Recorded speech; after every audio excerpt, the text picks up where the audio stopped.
Okay, so welcome everybody, and welcome to this is actually my office, but it's also a virtual background, which you can see from my hair if you look closely. It's kind of weird. So, when you're going radical virtual, you might as well have a virtual background that looks nice. And this is actually the scene that I see every day looking out on the river in my backyard up here in Boulder Creek, California. So today we're going to talk about going radically virtual again. We're going to deepen the conversation about that and look at how I can help you and give you some ideas and inspire you to do this and continue to be in touch with the people on your list and in your community, and also generate business. It is possible to do right now, although it is challenging, of course. So I want to review a couple of things we talked in the last sessions, really a few things. So first was a recommendation to ramp up your communications. Communicate more with people in your network, sending out emails, doing webinars, doing whatever, being in touch more, being of service more, providing more resources, ideas, whatever it is you possibly can do right now. This is not a time to hide. And then to the next level of that is have individual conversations with more people. This is the thing that we turned on as a strategy for the people in my marketing action groups. And it has been the most effective marketing strategy we have ever done, which is kind of, crazy because it's the least high-tech thing you can possibly do, just have conversations with people. So it's either by phone or by Zoom, which is more high-tech, but just have more conversations with people. Send emails to people and say, hey, I'd like to be in touch. How are you? To past clients, to people in your network, to people that you know. How are you doing right now? How are you dealing with coronavirus? I have some ideas I'd love to share with you. And what my clients are finding is sometimes they're not really trying to sell during those conversations. They're finding out, how are you doing? How's it working? What's happening? What challenges are you going through in your business right now because of this? And in many cases, people say, well, could you help me with that? Can we talk about this? And in some cases, that is turning into new business, sometimes really good business. So, and people are renewing relationships with people that they haven't touched base with, in many cases for years, in some cases decades. You have past clients you worked with a long time ago, and you be in touch with them again and say, hey, I've just been thinking of you. And people are glad to hear from you right now, in almost all cases. So that's really the central part of this that really makes a difference and really works. The third thing is, I really want to encourage people to develop more materials. And that might be articles or reports or videos or presentations or webinars or infographics. What I've discovered, especially in meeting with my clients, I'm having a meeting with my client and I'm suggesting something and we're brainstorming ideas. And I go, hey, that's something I should be putting together, and it gives me the idea for my next article or my next report or something that I'm going to do in my webinar. So this is really a virtuous circle. The more conversations you have, the more ideas you'll generate, and then you've got to really follow through and produce something from that, create something that then you can distribute to your list or share with your potential clients, that kind of thing. If we're just talking to a lot of people and not generating anything new, we're really missing an opportunity. So that's a really important piece. And the fourth one, it's what we talked about last time, 2 weeks ago, is really do whatever you can to generate creative outside the box ideas. We need creative ideas right now. We need more creative ideas than we've ever had before, because we're in a situation that we've never quite been in before. And the whole world is in that box.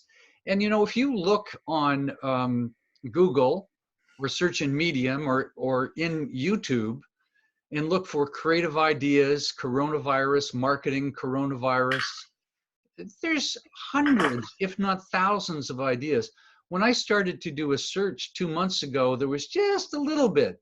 And now there's literally thousands of things, creative ideas, what people are doing, how they're generating new business, what kind of products and services they're doing, how they're pivoting in their business and offering something somewhat differently than they've done before.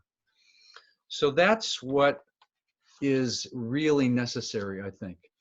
So I want to give you just a little overview of the essence of marketing.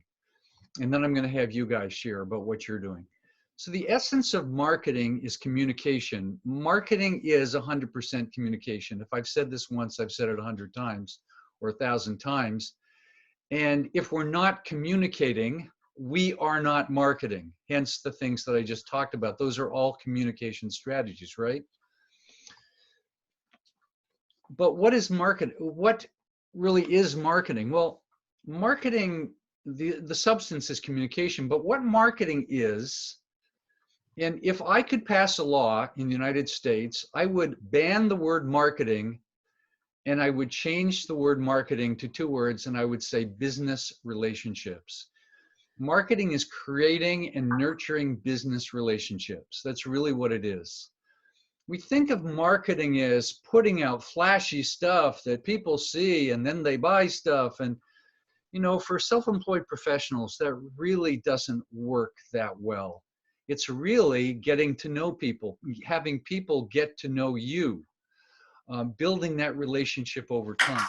And many years ago, I created a model for this that's just as robust and as relevant as it's ever been. And it's a 4-step model for marketing. And it's all about developing relationships. So the first step, and you can see it as on a continuum, the first step is affiliation. Relationships starts with affiliation. So, you know, affiliation is the people in your community, the people that you're connected with. It's the organizations you belong to. It's the people that you know through social media. It's the people that you have some kind of connection with whatsoever. So if I join a professional organization, for instance, such as the Chamber of Commerce, I go to the Chamber of Commerce and I fill out the form and I hand them a check. And in that instant, I am affiliated with every single other member of that Chamber of Commerce. And that is not a small thing. In the early days of my business, I used that affiliation to reach out to other chamber members. And just because I said, I'm also a chamber member, they took my call. They met with me and they became clients with me, but they didn't know me from Adam, but I had that affiliation. That was the starting point of a relationship. So the thing to ask yourself is, who am I already affiliated with, or who could I affiliate with? What groups, what associations, what, you know, online and offline could I connect with that would give me ins and connections with people that I could develop a deeper relationship with? That's the starting point. The next part on the continuation, on the continuum, is familiarity. So we have the affiliation, but unless I'm familiar to some of those people and they become familiar with me, nothing is going to happen. So that means showing up on social media, posting a lot of stuff on social media, showing up at, well, now we can't show up at networking meetings, so we have to do things more and more virtually, of course, but showing up and being visible to your marketplace. And you know how many people, I have, what do I have? 2,500 friends on Facebook, and most of those people I don't even know. You know, it's sort of a false friendship. You know, it's just, we have the affiliation, but we're barely even familiar to those people. So first of all, we have to show up. Then the next is information. So let's say I belong to a group and people have seen me around and I've talked to people, etc. But if I asked everybody in that organization, or if I asked all my friends on Facebook or LinkedIn or whatever it is, do you know what I do? You know, I have a thing called the $1 million bet. The $1 million bet is, if you ask 10 people, 10 of those people, all 10 could not tell you what you do. Would never happen. It's usually all over after the second person, often the first person. They'd say, I don't know, you're in some kind of business consulting, Robert. I don't know. Do you do advertising? So we have to start to realize that almost nobody understands what the hell we do. Almost nobody. Even the people that we're affiliated with and have some familiarity with. They just have an inkling of what we do. And if people only have an inkling what we do, what is the chance that they'll ever do business with us or refer any business to us? The chances are absolutely zero. So we go from affiliation to some familiarity, and then providing information in the form of articles or an email newsletter or a blog or posts or videos, all of that material. And after a period of time, it sometimes takes a lot of time. People have signed up for my programs, my 9-month programs, and they say, Robert, I've been on your list for 17 years. And I've read your stuff and I've got a lot of value for it. I've never bought anything from you before. I mean, it happens. We think that everybody knows us but there's 10 zillion other people that are competing for their attention. There's other competitors, people that are doing similar things. And we are, relatively speaking, invisible to almost everybody. As I think I said, when I started, there was 250,000 websites in 1997 when I launched my website. Now there are close to 2 billion websites. That's an 8,000-fold increase. There's 8,000 times more websites than there were 22 years ago. And so it's harder and harder to be found. So communicating, providing information is extraordinarily important. Now, the next level after information is experience, and that's giving people a taste of who you are. And the best way to give people a taste is through conversations, presentations, webinars where they're seeing you interact and talk and having conversations with you. So right now, you're having an experience of me that's much different than reading one of my articles or one of my reports or going to my website. You really get a taste of who I am, and you get a sense of how I work and how I talk and how I communicate and my sense of humor, et cetera, and you feel more comfortable with me. So I've discovered that the people that feel most comfortable with me are most likely to work with me. Now, of course, it has to be a fit for them, and I have to have what they're looking for, and I have to put that out in terms of materials and say, hey, here's a new program. If you'd like to consider it, please read this, and I'd love to talk. And that's what I've been doing online, virtually, for more than 20 years now. That's essentially what I've been doing. And what I'm doing in these radically virtual webinars is just showing you what I'm doing. It's not rocket science. Affiliation, familiarity, information, and experience. And that results in new clients. Lots of new clients, hundreds of new clients, thousands of people I've worked with in one way or the other over the years. And my clients have been getting those kind of results as well.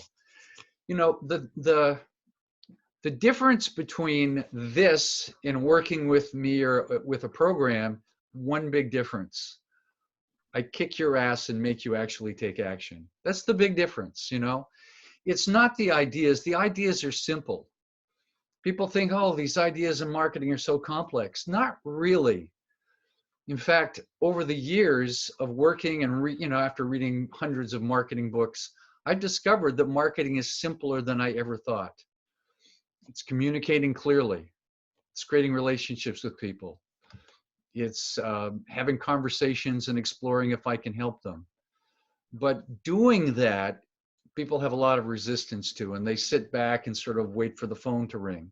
You can't do that if you want to grow your business. And especially right now in the time of coronavirus, where things are all up in the air and businesses are disappearing, and all of a sudden business that you had just goes away because, the situation.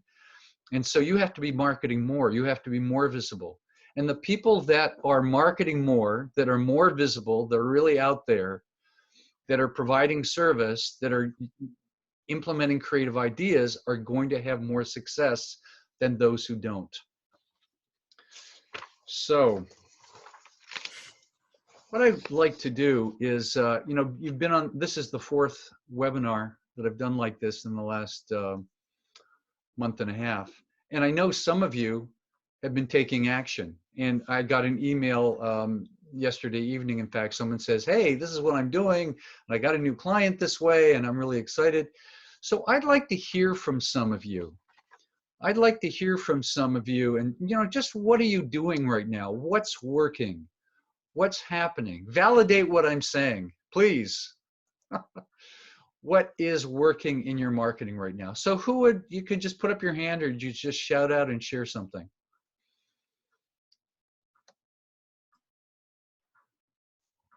Octave, do you want to share? I see your voice. You're looking right at me there, but you're not.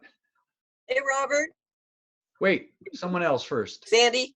Yeah, go ahead, Sandy. Then we'll do Oh, I gave a talk, well, a virtual talk to a large Rotary Club in our area, and they recorded it. And so I put it on my YouTube channel. Terrific. And, yeah, I haven't gotten any clients from it, but I've got a lot of nice comments. So they're at least finding out a little bit more about who I am and what I do. Yeah, they've had an experience of you now. Right. Yeah. So. Yeah, my most successful marketing campaign ever was when I moved from San Francisco to Silicon Valley, and I just went out and did a lot of talks. Yeah. And now I'm doing webinars and being interviewed by people, and similar idea. Yeah. So you did this a Rotary Club, and it was virtual? Right. The Rotary clubs around here are meeting virtually, and they get pretty good attendance. They just meet at their regular time, and they still have speakers. Yeah. And so I was their speaker, and I talked about surviving the unexpected. Yeah. Which is kind of where we are right now. Perfect. So, something people can do is call your local Rotary Club and say, I have a talk that you might find valuable. Right.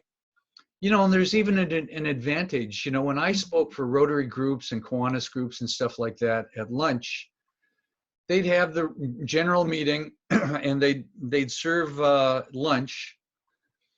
And then as they served dessert, you started to speak. So I was always competing with dessert. Yeah, right. So if you're doing it virtually, you don't have that kind of interruption. It might even be a better situation.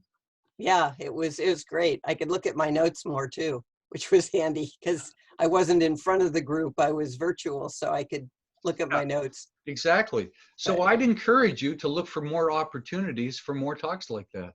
Yeah. It was fun, and it was good, and it's on my YouTube channel. I would love to get some radio interviews. I don't know how to do that. Do you have any radio interviews are actually really easy to get. This is Shel Horowitz. There are like 10,000 shows a day that need guests. There is something I subscribe to called Radio Guest List. It's like $4 a month. radioguestlist.com. That cool. It's kind of like Harrow, but for radio. If it's people who are actively looking for guests, I've gotten shows that way. I've done enough of them that people sometimes come to me. And there's not, in my mind, much difference between podcasts and radio, except that podcasts, you get the link that you can permanently have, and radio, often it goes away after you go off the air. But as far as the technology to the speaker goes, it's the same. Wonderful. Thank you, Shel. I appreciate that. Yeah. I guess while I have the mic, I can talk a little bit about the marketing I've done, which has not had huge results so far. But Okay. There are really two very different pieces of my business. One is the consulting and copywriting I do B2B, and particularly for the green and social change world. Yes. And the stuff that goes along with that, and writing. And that has been really slow lately, but I've been putting myself out there as a speaker. I actually did, knowing that I wasn't going to get any clients, but knowing that I didn't have a good sample over Zoom, I went and did a a learning thing for a group of high school kids, mostly in Cleveland, over Zoom, and I got that recorded. Okay. That will go on my website before too much time. And the other side of my business has been a sideline for the last 20 years or so, but before that it was kind of the main banana, and that was writing resumes. And I've kind of pioneered the in-person while you wait resume, and in March I offered to take it virtual. And I have my first client coming in Monday. I used to charge $50 for a resume critique and have it apply to the fee for getting your resume done. And I changed that model to just, it's free, figuring that I'll convert nearly everybody anyway. And in fact, I've done one and I converted her. So I'm very happy that I will actually have a client on Monday morning in my Zoom window. Great. Someone that will actually be paying you money. So that's Somebody great. who's already given me a credit card number. Fantastic. So And just the charge nice thing $1 million about it, take off for Argentina and you're all set, right? yeah, right. You know, for a long time, I've done while you wait resumes. I started them in 1985. I think I may have been one of the very first people to do that because I was one of the very first resume shops to get a computer.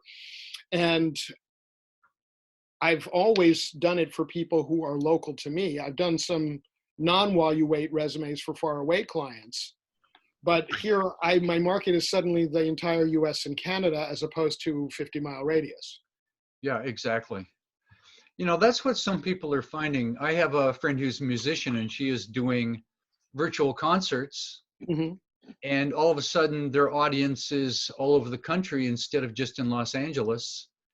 And believe it or not, they are making more on those virtual concerts than they did in their live concerts. That's great. And they're getting more people to show up. And They're probably selling more CDs too. probably, yeah. And they're getting paid by, they put up a little sign saying, you know, if you'd like to tip us, just pay it, just go to PayPal. And people pay $5, $10, $15. It's totally voluntary, but they're raising a couple $1,000s or more every time they give a concert. That's wonderful. So, you know, there's some pretty creative ideas out there. Okay, thanks so much, Shell. So who else has something they'd like to share?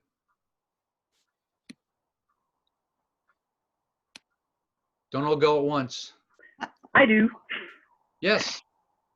This is Elaine in Canyon City, Colorado, south of Pikes Peak and close to the Real Gorge. With your affiliation thing, I went and I get the newsletter from Colorado College where I'm an alumni, and they purposefully asked if you had any service or something you could donate, or, you know, to help the college students that were in quarantine there. And so I posted on the alumni's page, and then I called the student center there, and I said, I'm a local yoga therapist. I also teach yoga and I do life coaching. Is there anybody there at Colorado College that I should talk to about that? She said, yes, you should talk to the student activities director. And she gave me the number and popped me through, and I left a message and I emailed her, and a week later she called me back and said that she was really glad to hear from me. Could I teach a Zoom class, because I moved all of my yoga classes onto Zoom. Right. And could you teach a Zoom yoga class for our students? And so we set it up, and I only did it once so far, but that affiliation, you know, opened the door for me to just pop right in there. So that was real satisfying. Fantastic. Now, was that a paid gig? Whoop, I can't hear you. What happened? Whoops. Can you not hear me? Why can't I hear you? Ah, the Zoom world, audio's problems. Works, yeah. Okay, Yeah, I can hear you. you can hear me now. Okay, was that a paid gig, Elaine? It was a paid gig. Good. Yeah. Good. Yeah. Yeah. But- Yeah. So, you know, the point I want to make is if you've done it once, you can do it more. There might be all kinds of opportunities for that. You've got the studio set up, you've got the Zoom and camera set up, you know how to do it. It's just a matter of reaching out and connecting with people and exploring, right? Yep. The other thing is I've taught a lot of my yoga students how to do Zoom. Yeah. And that just being of service that way, even though it takes some time, it has them coming to class on a regular basis, just like they would if they walked through the door. Yeah. And a lot of people have appreciated how it's helped them stay in contact with the other people in class, and also to keep up their yoga practice too. Yeah. So, and I also opened up a free Wednesday night guided meditation that's after dinner time, about 7:15 Mountain Time. And I just tell people, come in your jammies, drift off to sleep. So I've had a lot of people. I've had 10 to a dozen people come to that. And a Zoom room is huge. It's bigger than my yoga studio. So you can have a lot of people, like in a webinar or something, and you don't have to pay for the space outside of the Zoom window. Yeah. You're going radically virtual for sure. Perfect. Had to. Congratulations. Fantastic. Thanks. Hey, I'll be next. Yes, go ahead. I'll be next Ann. after that. Okay, Arthur. Go ahead. Hey, Go ahead. I'm Ann, and my business is to teach people a method of being calmer in stressful times. So, and I'd already been working by Zoom, so it really just couldn't have been better.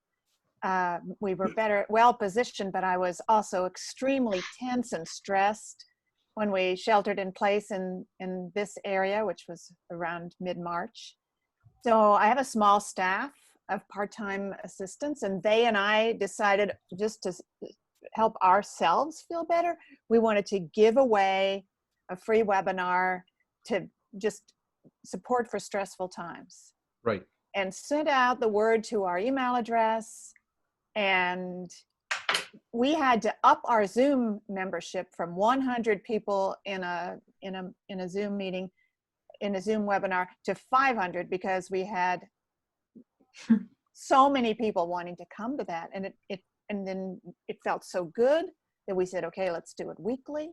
And because of that, I started a paid class that would be a Zoom meeting, because the people who came to the webinar were writing wonderful things in the chat, but they couldn't see each other. And I could tell that they had stories that they needed to hear and tell.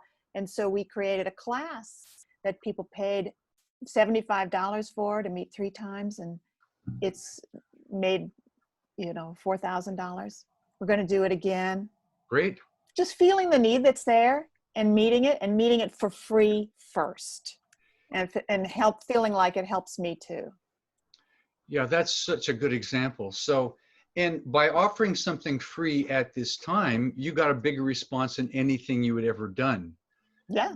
And then that pulls people out of the woodwork and reconnect with you, and then they're looking at what the next possible thing is for them, and all of a sudden you have a paid class. So, and now that we're doing it weekly, people have something they can refer others to.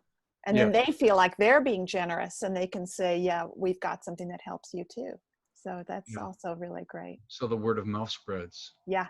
So fantastic. Congratulations. Yeah, thank you. Yes. I'm very proud of Ann. I worked with Ann a couple of years ago to create a really big program with her, which was outrageously successful. It was the most money I'd ever made from a program. It was so fun to work with you, Robert. Right. Yeah, Are you just still being running around. Yes, I'm still doing it. I just, it took a lot of work to create that program the first year. And now I just repeat it because it's video based and people still adore it. Yeah. Wow. And you're just such fun to work with. Just being around you helped me feel more creative and smart. And it's really lovely. Yeah. Yeah, I love working with people, brainstorming with people. I'm having so much fun with that these days. We have to turn on the creativity switch, And so it's hard to do that by yourself in many cases, Yeah. Well, you helped me find my own ideas. It really felt like a wonderful collaboration. So I recommend it. It really was. Thank you. Thank you. Okay, so let's see. Artur, Yeah, okay. I'm Arthur, and I'm probably the only one calling from Europe. No. Central Europe, I guess. Yeah, We I'm have some from, other people from Europe. there are. Annette is. Okay, okay. So, yeah, we've got the same situation here, more or less. Although, yeah, Poland is behind a bit in the coronavirus situation, so we're waiting for the easing out and slowly coming, but not yet. And for me, this is a challenge because I'm a university lecturer and a project management trainer and a group facilitator. So mostly I work with physical groups, and I really Right. enjoy it in that role. And now moving it all to the virtual space, this is a major, major, major challenge for me because I really enjoy working with people in a kind of a physical setting. So I've turned around to this. My university has launched, the whole, 9 miles of virtual education, and this is how I'm working. For the project management trainings, this is much worse. So basically there I've got no business now. But for me, the challenge is more like fundamental because so far I've been working for other major training companies as a subcontractor. And what I need to do is really go independent and Yes. develop my own brand. I've got my own brand, but I really have to redesign, actually rebuild my own website. And this is what I'm doing. So I'm really, in a way, at a more of a starting point and not in the middle of that challenge. But otherwise, I'm really listening hard to what you're saying. But it's like, getting under my own name and my own brand to the market. And that's my challenge. But in a way, it's like I'm at the earlier stage. Yeah, if I could recommend one thing for you, Arthur, this thing that I said earlier on in the call of having a lot more conversations with people often say, well, when I have my website together, when I have my materials together, when I have my program together, then I'll start reaching out. And that's fine to reach out then, of course, because then you can say, I have something, whatever. But you want to start brainstorming with people, running ideas past people. You're looking for 4 things in those conversations: ideas, insights, resources, and connections. And if you come away with 1 or more of those things in a conversation, that's a win. And it energizes you. When some people, and I'm one of those people that can create pretty good in isolation. You know what I'm saying? I can sit at my desk and I can come up with stuff. But if I'm in touch with people more often and brainstorming and kicking around ideas emerge out of, like fruit blossoming from a tree. And then I can pick that fruit and it turns into something. And I've been more energized in the last 2 months than I can ever remember being energized in my business, because I'm having lots of conversations and lots of explorations, and I'm doing these webinars. So that kind of thing is really important. So be in touch with people. Look around, ask what you could do, see what people are looking for. Because in many cases we have to invent ourselves. We were doing X before, we can't do that anymore. We have to do Y, and what is that going to be? And you don't want to invent that in a vacuum of your own mind. People come up with wonderful ideas all the time that no one wants to buy. Yeah. So I'm dealing with this subcontractor problem, meaning that so far I was not even allowed to build my own group of clients because I had to be hidden behind, the major brands that hired me to work with the clients. And this is what I have to get out of to stop that dependence. And that dependence really hurts me a lot because I see they lost business. So I've lost business through them, but now really I need to go independent. Yes. Well, I wish you luck. Thanks a lot. So stick with this. I'm going to keep doing these things. So I'm gonna. And for the people that are interested, in September we're starting a new paid group program. But for now, we're doing these free things. Okay, who else wanted to share? Was it Annette or someone else? No, Andrea. Andrea. Go ahead, Andrea.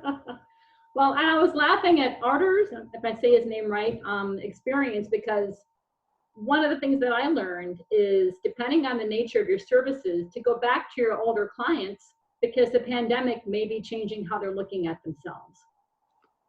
I got a client who was a subcontractor in project management. And he originally worked with me in, of all things, executive coaching and branding 5 years ago. And when we reconnected, he's like, I can't be a contractor anymore. I'm vulnerable. I have no business. And here's the interesting thing. The company he actually subcontracts for did get funding, and they gave him, they're paying him, but they're like, we know that you don't have any work from us right now. Go do whatever you need to do. So he's spending that on me. And he doesn't have a non-compete. I asked those questions. I'm like, anything paperwork? But probably what I learned is that assume your past clients are moving along just like you are. Yeah. And the pandemic resulted in this business. If the pandemic hadn't changed, I don't think this client would be talking to me. But now he's like, oh, wow, I now see this gap. I have to become independent. And he's actually more ready than ever right now to do the work that we need to do. Great. Fantastic. Okay, I want to move on to something else right now. And I have created a little poll. This is the first time I've done it, so let's hope it works. Okay, so this is a poll, and I have 5 questions in the poll. And I just want to, 6 questions actually. I want to see how you're doing. So I'm going to launch the poll here, and you should be able to see it. And all you have to do is go through the 5 questions and answer yes or no for the first 5, and then the last one. Okay, so you should all be able to see it. Can you all see it? Nod if you can see it. Yes? Okay. So have you been reaching out to set up phone Zoom meetings with past clients and business associates? Yes or no? And then just, can you see the multiple choice there or no? Yeah. Is it working? So Yes. So and you can just click on it when you're ready. Have you been sending out an email, newsletter, or other communication to those on your email list? Yes or no? Have you been conducting group programs or webinars? Yes or no? Have you been creating new materials such as reports, presentations, infographic videos, or new courses or programs? Yes or no? Okay. And have you been generating new clients from your business in the past 2 months? Yes or no? Excuse me, Robert. We're testing this, I take it, because I've filled in the poll and I'm trying to click submit and it doesn't seem to be submitting, even though I've answered. No, you don't submit, I submit it. There's a 6th one. There's a 6th question. I've just Sorry. submitted. The 6th question, and until you answer number 6, you can't see the submit button, or the submit button won't work. I'm sorry about that. Yeah, there were 6 questions. I did the same thing. So all I know is that I have a red button on mine that says end poll. So after everyone's done it, I'll end poll, and you should be able to see them. There's 6 questions, and until you answer them all, the sit button won't work. Okay. So answer them all. Give you another minute or so. So how are we doing here? So that last one is, how long can you survive financially in your business if the pandemic continues? The majority of you so far, 53%, up to 1 year, that's good. Some people is as little as a month. This is anonymous, so I'm not gonna shame you or anything. Okay, so we've got 31. Given we've got 69 people on the call, we haven't gotten everyone filling it out yet. Let's try to get as many people as possible. Give you a few, another 30 seconds and then we'll end it. Okay, so.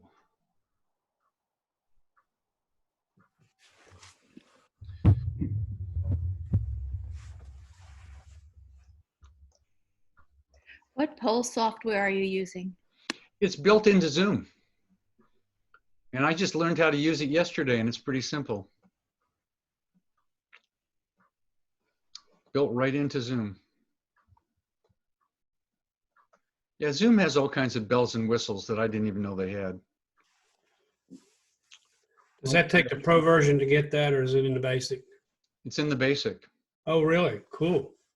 You have to go into the Zoom website where your account is. Right. And then you click a button to activate polling. Okay, good. And also with breakout rooms, which I don't think we're going to be able to do that today. We're sort of running out of time. And we've got to interview Tad in a second. Okay, so gone. Okay, end the poll and share results. Okay, so you should be able to see the results. So we have you been reaching out? So 62% of you have, but 38% haven't yet. Have you been sending out an email newsletter? About 50%, exactly 50% have been doing a new email newsletter, 50% haven't. You know, I think it's better to send out an email newsletter to 10 people than 0 people. Even if it's just an update every once in a while, what you're doing and some new ideas that you have. And it might grow into something, but it's better to be in touch than not being in touch. Have you conducted group programs or webinars? 42% have, 58% haven't. So there's a lot of room for growth there. Have you been creating new materials? 62% have, 38% haven't. Okay, have you been generating new clients for your business? 40% have, 60% have not. So it's been really a struggle for the majority of you so far. And 58% of you can survive for a year with the money you have. 6% 3 months, 12% 6 months, 13% 3 months, and 12% 1 month. So that is the situation. So thank you very much for giving me the results for that. Very, very useful. Okay. So you don't see the poll on your page anymore, right? Okay, great. I can save that and I'm gonna write down the results for that later. Okay, so now is Tad here? Tad.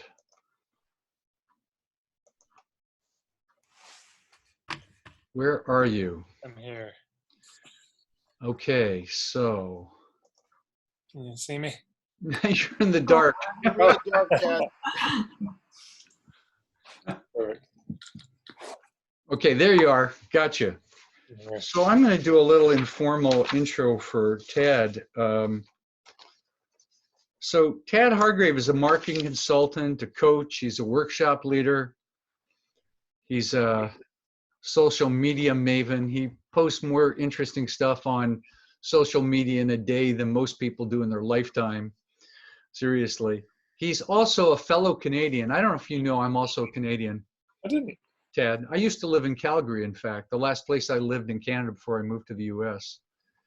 Went to high school there. But he lives in Edmonton, Alberta. In addition to being a marketer and having a company called Marketing for Hippies, which he'll explain in a bit, he's also a stand-up comedian, a magician, a musician, a social activist, and an all-around really smart guy. So, with no further ado, let's give a hand for Tad. You can't quite get the effect of the applause doing it virtually like this. So I wanted to interview Tad or just talk to Tad. Oh, you're going to do close-up magic while you're at it, right? Always fiddling. He's fiddling with a jack of clubs there, or spades. I want to know what your take is on the pandemic, business in the pandemic. You know, I know you're really a thinker and you've probably been thinking about this a lot and sharing about this a lot, and just want to know what you have to say, and let's have a conversation about that. Sure. Well, I think this pandemic showed the vulnerability of a lot of businesses. You know, if your business is based on live, in-person things, all of a sudden, it's virtually impossible. Right. And so I think that got really highlighted. And of course, there is a vulnerability on the other side. If you have an online business, it's not like that's invulnerable. So I don't think the answer is let's everyone just go online. Because what if WordPress got hacked? What if Facebook got taken down? You know, that would be the end of other people's businesses. So there are vulnerabilities on both sides. And so it seems to me if there was a Venn diagram of things that we need to do to have more resilient life, you know, economically, one would be build up a live component of what you do. Have something that's local that you can be doing, you know, in case, you know, you never know what can happen. Second, build up the online portion of your business. Right. And third, grow food. Learn how to do things with your hands again. I think those three are actually very important, all of them these days. That's my overall sense of it. Talk to me more about that, learning to do something with your hands again. Well, food supply lines are being interrupted right now by COVID. I saw an article suggesting there might be 150 million people starving as a result of this. Wow. Farmers are having to throw out food. If you just start looking into what's happening, it's really unsettling. And so I think it's a good idea for us all to have some local food security, be support. I mean, I just know if you're with Robert, you're the kind of people that go to the farmers market. You're the kind of people who support your local farmers and shop local whenever you can. In Edmonton, we're probably going to be losing 50% of our bars and restaurants. It's probably very similar. It's going to be at least 20% where you live up to, a lot of businesses are going to go under, a lot of local businesses specifically, because the multinational corporations have the money to be able to weather this. They'll get to the other side of this, okay, but some of the local ones may not. Right. So there's a real need to be supporting local on a lot of levels, and the same with growing our food locally. Can we make whatever the traditional crafts and skills that we can be doing? There's a lot of reasons to reclaim those, but I do think long-term this is an important thing. I was driving home, just coming down my street a couple days ago after walking my dogs, and my new neighbors that just moved into the house a couple months ago were building planter boxes out of local redwood. Planter boxes on stilts, really nice. Yeah. 6 feet by 3 feet or something, and they're selling them for $175 each. Wonderful. We're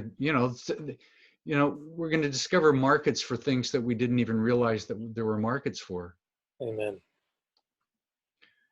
And that's something you could market online. You could. They're putting up flyers. They're telling their friends about it, and we shall see if it works for them. But it's something.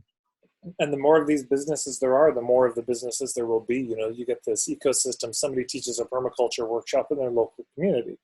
Right. Well, that's great. And now a bunch of people have learned permaculture, and somebody says, I'm going to start a landscaping business. So they start a landscaping business.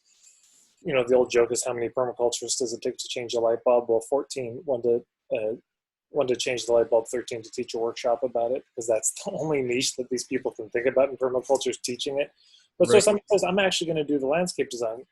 And then they realize, wait, I don't have any compost. So they go to another person and say, oh yeah, no, that's our thing. We want to build compost.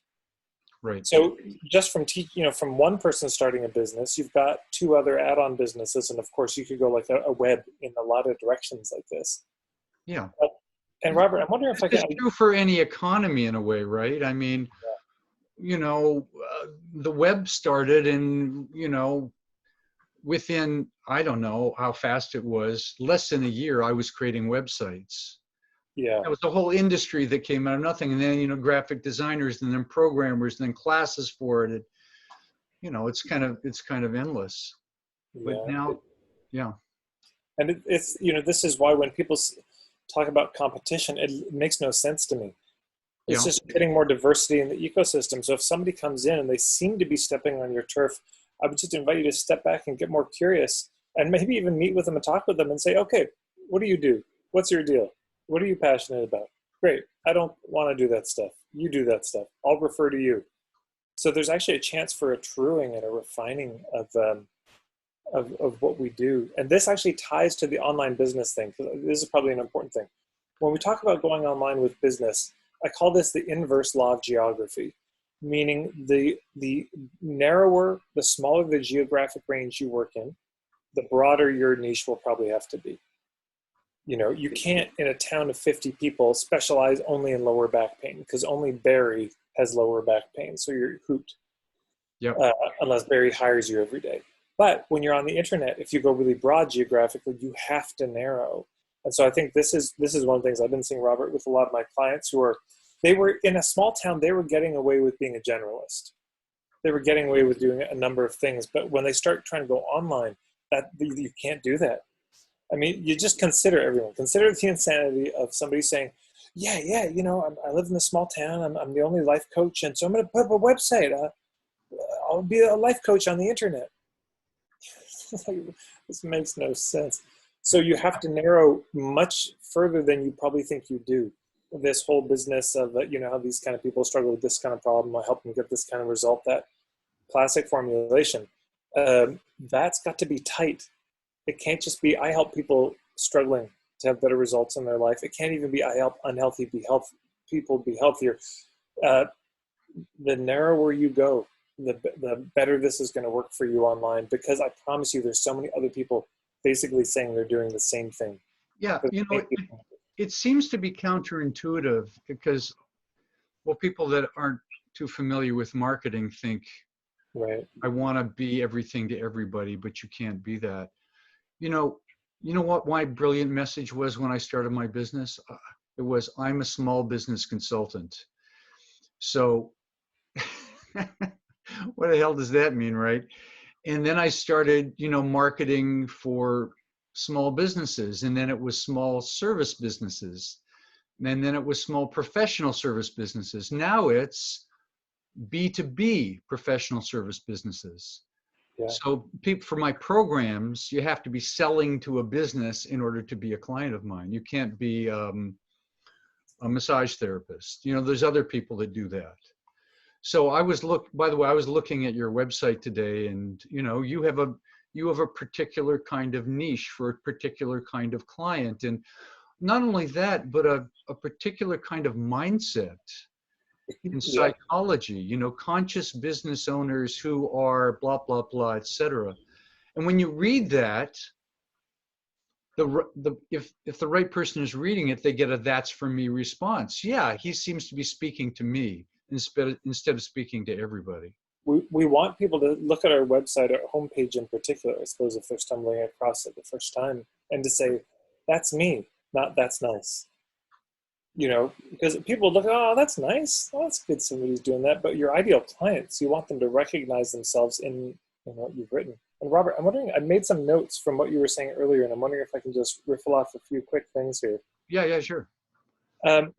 So just to sort of double down on some of what Robert said, that this whole, hey, I was thinking about you. This is a really beautiful, powerful thing. I had some colleagues and they had a referral letter that they recommended people send. But it started with, hey, I was just thinking about you. But of course you weren't. This is the challenge. And somebody wrote me and said, that seems manipulative. And I was like, oh, and I wrote them back and I said, CC, actually blind carbon copying the colleagues in question. I said, it is manipulative. I didn't want them to be talking behind their back. I wanted them to know.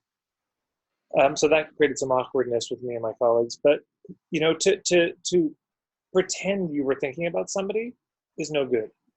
But you could just sit down and think about it. One of my clients, he was in Guelph, Ontario, and they do these little meditation groups, like a meetup group in his living room, once a week, once a month, something like this.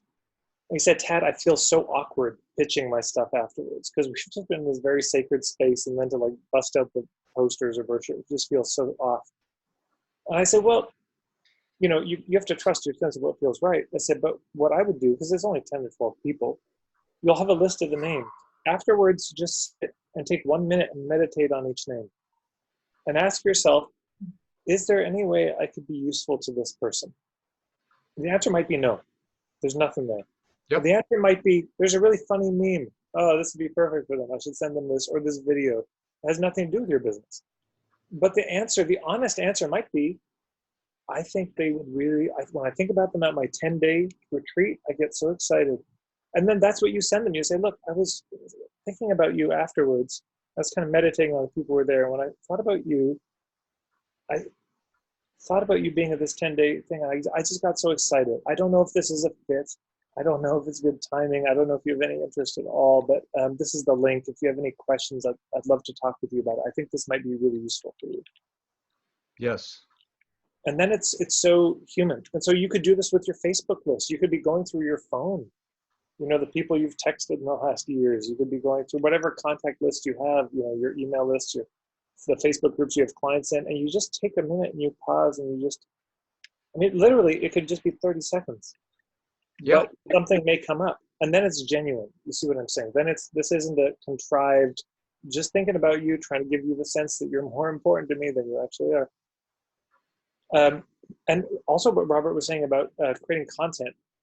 This is my favorite. This is the easiest way if you're stuck ever. I don't know what kind of content to create.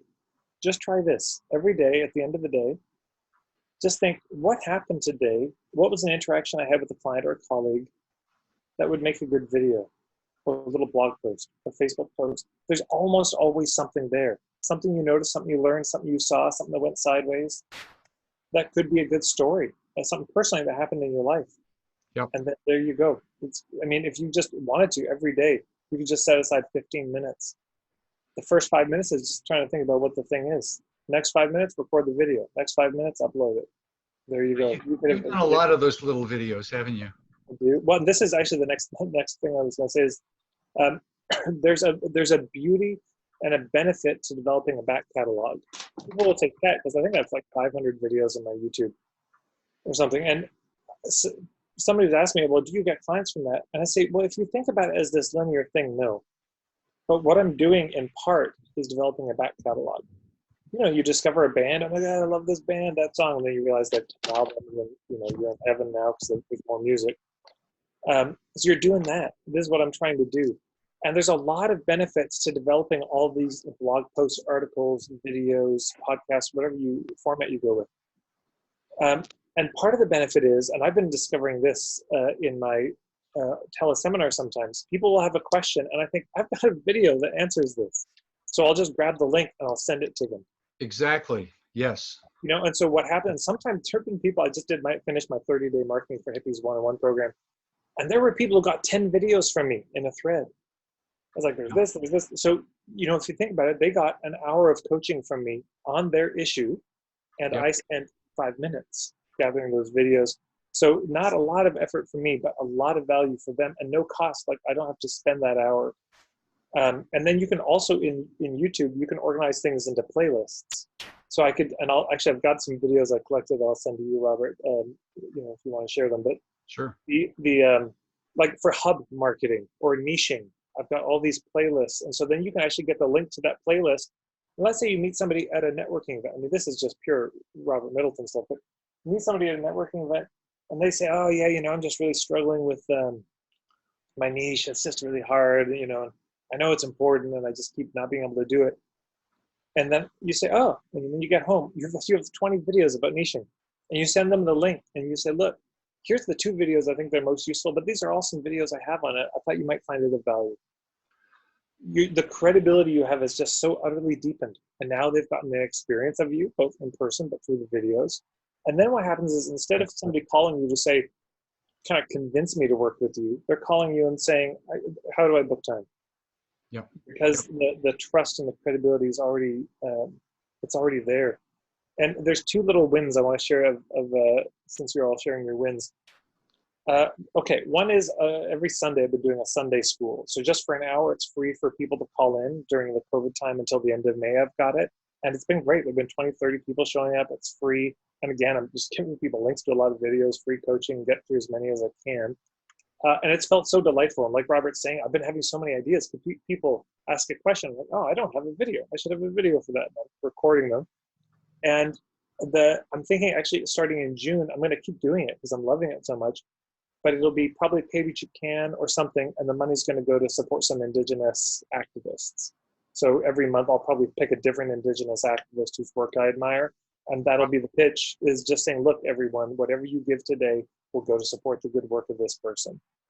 And so then it's a activism, but I'm also helping clients, etc. And then that other one, this is the best business idea I've ever had, Robert. I don't know if I ever told you about this, but it's called the puttering sessions.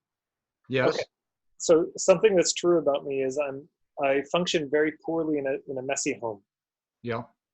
But the other thing that's true about me is I resent tidying deeply. So that's a hilarious construct for the universe to give me. Universe, very funny. Give people, humans, a need to connect, but also individuality. Just watch them go. They're funny. So anyways, that was the bane of my existence. And I would host potlucks and parties just so I could have an excuse to tidy my house. So I'd have to. But then I also realized, I didn't like doing one-on-one sessions with people because I thought I had to be sitting in a Skype call, taking notes, sending them a follow-up email, and it just was hellish to me. I didn't like it, so I just didn't do it, basically. Yeah. And then I realized one day I was on the phone with a friend on my headset, and I was just puttering around my house, tidying, doing the dishes. And You're So doing the dishes, so you're double tasking with yeah, household chores and coaching. yeah, it was the greatest. And so I put it out to my Love it. list. I said, I don't know if it's a good idea. Maybe it's too loud. Maybe I'll be too distracted. But I'm putting out 10 of them for $100. Because normally it's 300 an hour. So, but for $100, I'll putter and we can talk. I'm not going to look at my computer. I won't be reading an email from you before. We're just chatting. Yes. And Yes. they sold out immediately. Yeah. And I do 2 or 3 a week. My home has never been tidier. I'm paid $100 an hour to clean my home. But of course, the thing I would invite you all to wonder about is what could your puttering session be? Maybe it's tidying. Maybe one of my colleagues had the putting sessions, working on his golf game. Somebody else does walks in the redwoods. They get their headset and they go out for a walk and they do that. Another person gardening. Come to my place and we'll garden together and I'll give you mentorship on your nonprofits. Will you help me in the garden? You know, you can be so creative. There was a guy who was a life coach, but he liked hiking, but he was always on the computer on Skype and it was killing him. He said, I can't do this. This is not what I signed up for, to be on the computer all day. And one of his friends said, why don't you just get a Bluetooth headset and he said, I'd be out of breath. I couldn't be doing it while I'm hiking. They probably don't care. And of course, his clients just thought it was very authentic and they didn't care. And you know what the next thing they asked was, can we go out with you? So all of a sudden, he's taking people out for maybe a 3-hour hike and they're out there. It's much more in depth. The pricing is a little bit different. Yeah. Boom. Coaching and consulting while you're hiking in the mountains. That's pretty, that's, and you know, you could do that in the pandemic because you could be still social distanced. You could, and you could be, I mean, yeah, it's to me, one of the best things I ever heard about business model design. I got from a colleague of mine, Alex Baisley. And his thing is he helps people figure out what their thing is. Bigdreamprogram.com if you want to check it out. But the thing he said that has stayed with me ever since was, so when you're designing your business model, you start with the lifestyle you want, and then you back the business into that. You don't start with the business model first, and then on the margins, try to get the kind of lifestyle you want. You've got to start with the lifestyle first. Yes. Yeah. Yeah, fantastic. Yeah, that's how I do it. You know, my business is always evolving. And I asked myself a couple of years ago, what do I want to do next? What do I want it to be? And I love doing group programs because there's a dynamism and interaction. And, you know, if I don't have the idea, someone else does, and someone else has the resource. And, you know, it's really fun. So there's more than one ways to skin a cat, as they say. And I think that's what we got to be doing. We've got to be reinventing how we're doing our business. And who knows exactly what your business is going to look like. It's not going to look like nobody's business, except for mine, because I've been radically virtual for 20 years. It's almost exactly the same. But for a lot of people, it's going to change quite a bit. Yeah. And this opportunity here is, you know, of course, there will be a time where it goes back to we can be with each other. Not forever. So good to be thinking about that. Okay, what could I have ready for that time? Could I design something that I'm really excited about? That would give me the kind of lifestyle that I want. Why not? Right. So there's a lot of takeaways from what you shared. You know, this thing of capturing your ideas at the end of the day, I think is one of the most valuable. Yeah. Because, you know, if you don't capture them, they're gone for good. Yes. Maybe you can capture them again later, but, you know, I'm always writing stuff and for my e-zine or whatever. You know, I've created on my program page, here's a section, here's 10 articles on that topic. Here's 10 articles and a couple of videos on this topic. And so that way I don't have to be teaching all this. So I say, read it and try it. And then we're working on that. And so I don't have to repeat myself over and over again. You know, and I've created over 1,000 articles in the last 20 years. There's a lot of material that I have that you can repurpose for that kind of thing. Oh my gosh. Well, and this is also, you know, two thoughts. One is you can turn these into ebooks eventually. I remember Mark Silver, one of your colleagues. Yeah, I know Mark. We were I was sharing about the idea of the new things I was going to do, because I've got 700 blog posts or something on my website. And he looked at me and said, Tad, it's okay to be paid for what you do. Because I just kept coming up with new ideas for free stuff. And I was like, oh yeah. And for years, people said, Tad, this blog post is 21 pages long. This is an ebook. And I was like, yeah, but then I have to edit it. I don't want to, it's too much work. I don't want, I'm just going to keep going. But I knew in the back of my head, I knew this will turn into ebooks eventually. Yeah. And then there was a time now it's time.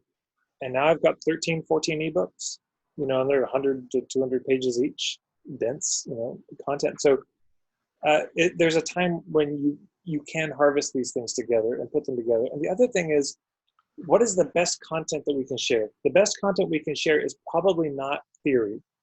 I remember I was talking with this fellow who was a Hawaiian kahuna named Hale Makua from Hawaii. And he said, Tad, the negative polarity of knowledge is not ignorance. It's theory. It's the abstract. Yeah. So sharing content that's always just abstract theory and jargon and lingo is not that helpful for you, but stories are always helpful. And so that's what you can have every day. At the end of the day, what's a story I could share? Here's something that happened that illustrates this principle, to put some skin on it, that incarnates the thing. Yeah, it's even better than how-tos. How-tos are great, but if you wrap a story around that how-to, it's like, oh, I could do that, yes. Here's my hot tip too. If you want content that's going to spread and go viral, so I wrote an ebook called Point of View Marketing. And one of the places this ebook came from was I was looking through I never do this. I have no idea what is happening on my website, the traffic. I don't. It's do as I say, not as I do. But somebody looked at my website and they said, most of your traffic comes from, or is at these 3 blog posts. And they all had the word bullshit in it. But what they had in common was they were rants. I'd hit a boiling point, and I just boiled over with certain things. One of them was called Why Stop Playing Small is Bullshit. And it's this really long blog, because I was just tired of people saying, stop playing small and making it a religion, as if going big is the only possible thing you could do as a human being. Right. But so it just boiled over. So there may be things that have been simmering. There's a woman in my mentorship program, and she helps people with writing grants, grant writing coaching. But she said, Tad, this whole grant writing scene is so awful.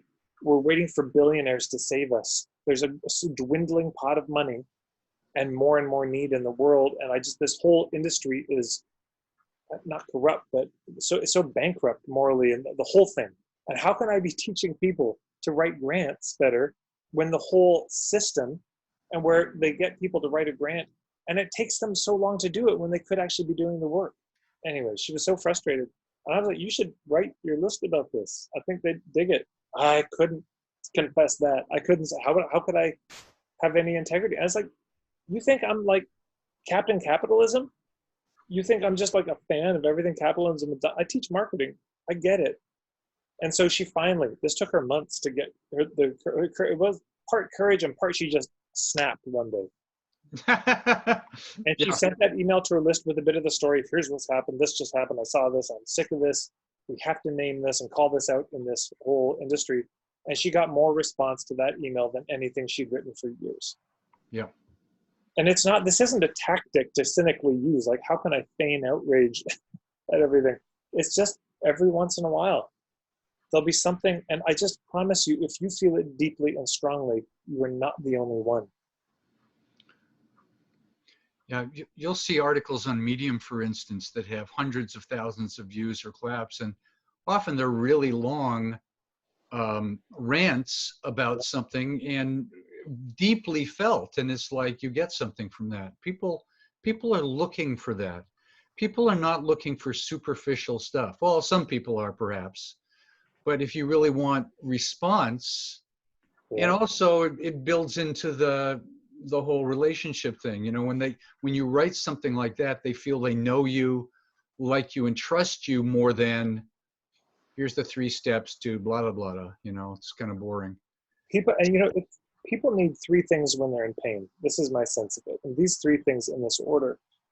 The first thing people need is empathy. And this is what good copywriting does. Isn't that what a good headline is? Hey, are you struggling with this? Are you doing this? You're just meeting them where they are. It's just empathy that they could finally, somebody sees them. And which is why bad sales copy, you know, if it's, this is so ridiculous to say, but if the headline was about divorce and one headline said, are you feeling mildly annoyed about the divorce and the fact that your husband ran off with a younger woman? Are you peeved? This is missing the mark so profoundly. Yes. But so anyways, empathy, it's just like, what's the words they would use? Okay, second thing people need is context. And so this is, my rendering of this would be point of view and marketing. People, you know, what I found is pain is terrible, of course, but most people can deal with pain. You can muscle through. There's certain kinds of pain that are unbearable, but a lot of it you can muscle through. But the thing that pushes it over the cliff edge of sanity is you don't know why you're in pain. That's where people snap. You know, when somebody's saying, I have been trying to market my business for 10 years and I've taken all the courses and nothing's working. Why do I keep dating the same person? I've been eating healthy and doing yoga for years and this disease came back and I don't know why. Right. That's why people snap. Yeah, and that, or give up. You know, as W.C. Fields said, at first you don't succeed, try again. If you still don't succeed, quit. Don't be a damn fool. Yes.